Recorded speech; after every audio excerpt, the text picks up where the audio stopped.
The Economic Community of West African States has lifted economic sanctions on Niger, Mali, and Burkina Faso with immediate effect. Now, this follows hours-long deliberations by the ECOWAS Authority of heads of state and government at an extraordinary summit on the political peace and security situation in the region in Nigeria's capital of Abuja. President of the ECOWAS Commission, Dr. Omar Touré, said it had suspended the closure of the land and air borders to Niger, a no-fly zone of all commercial flights. It has also suspended the freezing of all financial transactions between ECOWAS states and Niger, including transactions related to the bloc's central banking and the unfreezing of all Niger's assets. Well, Dr. Kester Onor joins us now for a conversation on Saturday's ECOWAS's decision on Niger, Mali, and Burkina Faso, and what it does portend for the effectiveness of the body. Good afternoon, and of course, welcome to Newsday. Thank you for having me. Well, some analysts might ask whether the lifting of these sanctions might be a little bit too late, seeing as how the three of them, the three countries had, announced that they were leaving in a huff. Do you think this is enough to keep the three unhappy countries within the ECOWAS bloc, or would more need to be done? Thank you very much, Awa. I believe that it's a commendable effort by the ECOWAS head of states and government to lift the sanction at this particular time, considering the fact that a lot of progressives have been making call on ECOWAS to reconsider their initial decision, to impose sanctions on the three recalcitrant nations, considering the fact that ECOWAS is a regional bloc and a regional bloc that frowns seriously at unconstitutional change of government. Taking that step at the first time, at least they took the step to checkmate, the occurrence of coups in other states. So I believe that that step has yielded its desired results. And for them to lift this sanction at this particular time, especially after retired General Yakubu Gowon, the former head of state of Nigeria, advised that they should lift the sanction. It shows that at least ECOWAS are listening, that they're, paying attention to all the details.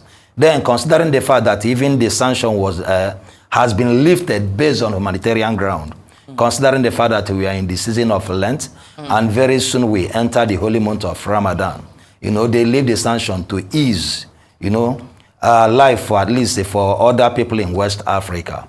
And then again, we know that when we talk about West African integration, nobody will want to see these countries leaving ECOWAS, because we have actually worked hard, at least all the West African countries, to be where we are today. So I think it's highly commendable that the sanction has been lifted. But I'm wondering, doesn't the lifting of these sanctions, weaken ECOWAS's power to call its members to order, and also defend democracy, which it has vowed to do, especially under the leadership of Bola Tinubu? No, it has not weakened ECOWAS. Because if you look at it, you don't just impose sanction permanently. When you impose sanction, you now listen to see the effect. If we look at, feelers coming from these countries, we can see that they are making efforts. Last time I was here, I said I believe that a diplomatic process, will resolve this issue. And it may equally interest you to know that, both formal and informal diplomatic process has been ongoing since then. So there has been series of both formal and informal meeting. When it's just like in a house, as parents, you discipline your children. You are not disciplining them to cast them away. You discipline them for them to learn lesson. And not just, yes, sanction has been lifted to alleviate the sufferings of people, that is citizens of Nigerians, Burkinabes, and Malians. But at the same time, there are other processes that are still ongoing. If you listen to the president or the chairman of ECOWAS, he equally advised, the three countries for them to reconsider their decisions, you understand, for them to come back to the body while other things will be taking place. What we are trying to ensure is to ensure that democratic principles are entrenched in the entire area of West Africa and the Sahel region. Well, just following on that analogy of parenthood, when you discipline your child, sometimes it goes one of two ways. You discipline them and they learn their lesson, or you discipline them and they become hardened and they do not listen. In this particular situation, I'm hoping that there's a lesson that is learned, and it hasn't hardened these three nations. But in your opinion, what do you foresee down the road? And what would you advise, if you could advise some of these leaders of the West African states to tread? Which way should they tread, and what should they be focusing on at this time? Thank you very much. I believe that with the lifting of sanctions, it will hasten the diplomatic moves that has been ongoing, and then it will equally strengthen the level of integration that is equally, present in the West African region. Based on the fact that both land and sea borders has been, opened, even the no-fly zone has been lifted, and even the financial sanctions has equally been lifted. We see normal business activities return to West Africa.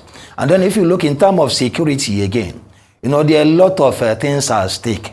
You look at the Akara initiative on terrorism and insurgency.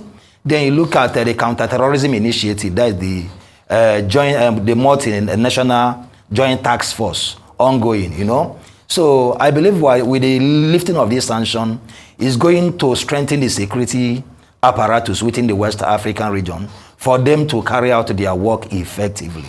So there is a lot of hope that things will return to normal very soon. Well, if you said the lifting of the sanctions does not weaken ECOWAS as an institution, but I'm wondering, would it embolden other would-be coup planners in West Africa, to carry out their own agenda? Or is it time perhaps to admit that maybe, just maybe, democracy might not be the best form of governance, for this part of the world? We have this adage that democracy may not be the best form of government, but there is no other form that is better than democracy at this particular point.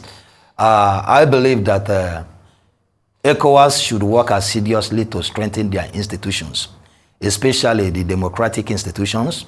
The protocol on good governance, should equally be strengthened. Looking at what is happening, if you look at what is happening, not only within the West African region, globally, you discover that we are passing through a crisis stage. It's not just about ECOWAS. But with the sanction, we can equally see that at least since then, there has not been any coup in West Africa since then. So if we are talking about the sanction, I believe that the sanction has played this pivotal role in checkmating, the intrusion of unconstitutional change of power within the region. But as it has been lifted now, just like I said earlier, you cannot just because your child offend, you now beat him to death. As you are trying to correct him, you equally show him that compassion.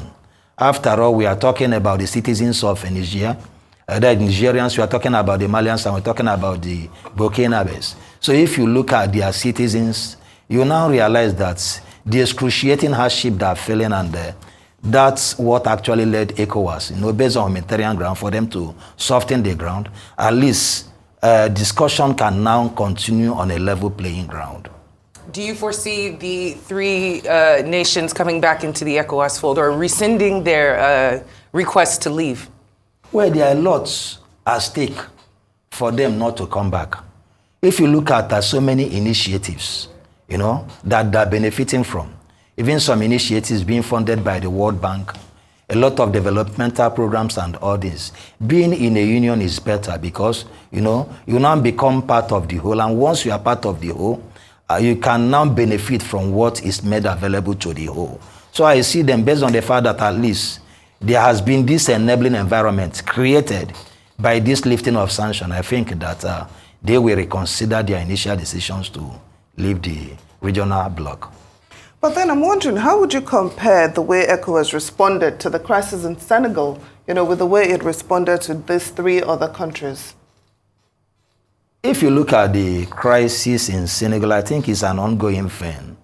Macky Sall has equally agreed, based on the fact that the constitution of the Senegalese people have mandated him through their constitutions that he should organize election in line with their constitution. He has agreed. I think the only problem we are having now is that he has not given a definite date for that election.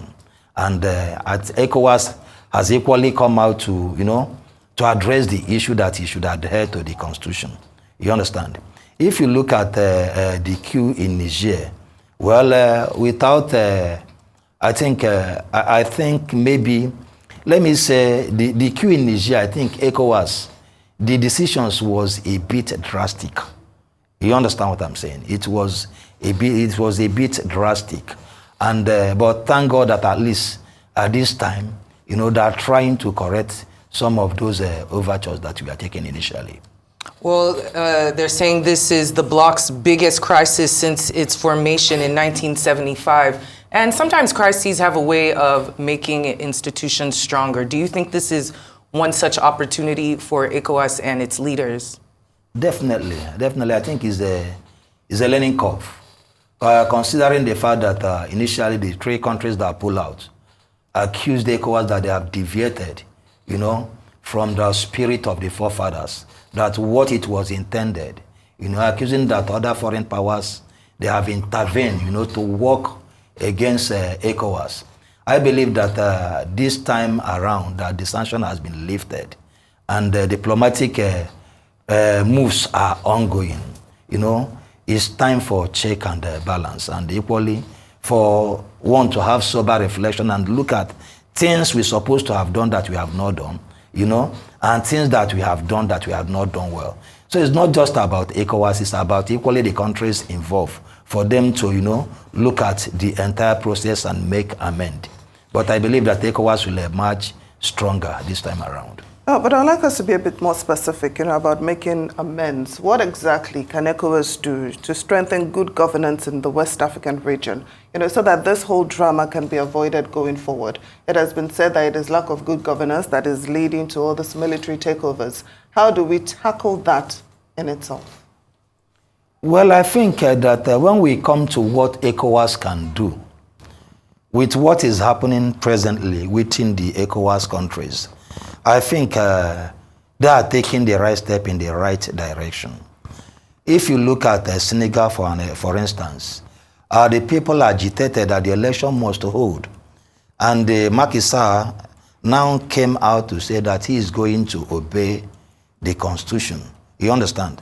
At least it shows that at least they are listening. Then if you look at even, let me say, Nigeria, for example, you can equally see the president, trying to making every effort to cushion the level of poverty in the level of hardship in the land. You understand? When we talk about good governance, I believe that if ECOWAS can create maybe an organ, such as maybe NEPAD, like the way AU created NEPAD, where they monitor themselves, and, to make sure that at least good governance will be entrenched. But how well has that worked for the African Union? Well, I think, when we talk about how well it has worked, we may say that it has not been perfected to such an extent, because when we talk about NEPAD, or, not NEPAD, I mean, peer review mechanism, African peer review mechanism, we can see that, yes, it's working, but it will take time for us to get to that level, considering the fact that there is no sanction attached to it again. Oh, time. Okay, how do you feel Bola Tinubu has fared in his position as chairman of ECOWAS since his instatement? If you look at the development that has taken place, a lot of consultations has taken place, and you now see ECOWAS coming out at least at this critical juncture that they are lifting sanctions, you know, they are lifting all these sanctions based on humanitarian ground. It will show you that, yes, that the chairman of ECOWAS, who is our president, at least is listening. A few days ago, the former head of state of Nigeria, General Yakubu Gowon, retired, advised ECOWAS to lift those sanctions. And just their last meeting, we saw ECOWAS coming together that they're lifting these sanctions. At least it goes a long way to show that, yes, they are actually listening and they are actually working very hard to make sure that we achieve a high level of integration in the West African region. Now, some analysts believe that ECOWAS's reaction, to the crisis in Niger, Mali, and Burkina Faso was influenced by some Western powers, who were benefiting from the affected countries. I'd like your reaction to this, and then I'm wondering if it is true, if it is so, how do you think it will affect, diplomatic relations with these countries going forward now that the sanctions have been lifted? If we want to talk about maybe ECOWAS actions being influenced by maybe some influential partners. Well, it's not only ECOWAS, when nobody can work in isolation, considering the fact that some of these supranational organizations, just like ECOWAS, they have strategic partnership. You understand? So if we look at maybe like the Trans-Mediterranean pipeline that moved from Delta State, passing through Niger, Algeria, and Morocco, then to supply gas to Europe. You understand? You discover that a lot of things are at stake. So it's not only about ECOWAS. Talk about EU, talk about EU itself. Even if you look at NATO, you can see that even America has an overwhelming influence in NATO. You understand? So it's not out of place for ECOWAS to be influenced. But then the issue is that how do we use or how do we manage such relationship or partnership to the benefit of our people? You understand? That is where national interest or regional interest comes in. So I believe that ECOWAS has done the right thing by lifting the sanction. And because they have lifted the sanction, I see that I'm seeing a situation whereby the regional bloc will be strengthened the more. Even the 3 countries that wanted to opt out, I see situations where they'll be coming back. Well, we sincerely hope that is the case. Concerning the way that the international world is viewing what is going on within Africa right now, especially the West African bloc, what things should we be keeping in mind in terms of, well, not us personally, but the leadership? What should they be keeping in mind in terms of protecting Africa's sovereignty and dignity, so to speak? Well, if we talk about what is going on globally, I believe that a lot of things are going on. Right. We talk about the Israeli-Hamas crisis. We talk about the Russian-Ukrainian war. A lot of things are going on. Even in the West itself, a lot of things. You talk about demonstrations, riots here and there. So I think we cannot just single Africa or maybe West African region, out of what has been going on. Like I said earlier, we are passing through a difficult, stage in the, in the history of the world. So I think that both African leaders and the other leaders are making effort to solve the global problem that we are facing. And if you look at some of the issues that are happening in West Africa, this issue are issues that transcend beyond national boundaries. Like the issue of terrorism, transborder crime is not something that a country can maybe solve alone. Some of these things need a multilateral effort to, to handle. And I think that they're making effort to address these issues. Research Fellow at the Nigerian Institute of International Affairs, Dr. Kester Onor, thank you so much for joining us on Newsday. Thank you once again for having me.